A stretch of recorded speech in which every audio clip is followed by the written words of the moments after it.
अहम खबर है, पाकिस्तान तहरीक इंसाफ ने आज GT रोड पर पावर शो करने का फैसला कर लिया। ज़राए के मुताबिक तहरीक इंसाफ ने मुश्तरका पार्लिमानी पार्टी का इजलास खैबर पख्तूनख्वा हाउस इस्लामाबाद में तलब कर लिया है।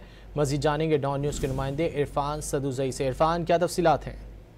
जी, इस वक्त मुश्तरका पार्लिमानी पार्टी का इजलास KPK हाउस में जारी है और इसमें तहरीक इंसाफ के MNAs और MPs को बुलाया गया है। और ज़राए के मुताबिक अली अमीन गंडापुर जो चीफ मिनिस्टर है खैबर पख्तूनख्वा के, उन्होंने अरकान कौमी असम्बली के एजाज में नाश्ता भी दिया हुआ है। और अली अमीन गंडापुर 300 से ज्यादा गाड़ियों के काफिले की सूरत में आज लाहौर रवाना होंगे और तहरीक इंसाफ वज़ीर GT रोड गाड़ियों को काफिले की सूरत में लाहौर लेके जाएगी। और उन्होंने ये फैसला किया है कि एक पावर शो करेंगे और दिखाएंगे कि पार्टी के अंदर अभी भी स्ट्रेंथ मौजूद है, पार्टी के साथ लोग मौजूद हैं। और इस बात का आज जो हतमी फैसला है वो आज पार्लिमानी पार्टी देगी कि उन्हें कैसे ये सफर करना चाहिए। और इसके हवाले से जो भी सियासी फैसले लेने हैं वो आज के पार्लिमानी पार्टी के इजलास में लिए जाएंगे। जी, बहुत शुक्रिया इरफान सदुज़ई इन तफसीलात के लिए।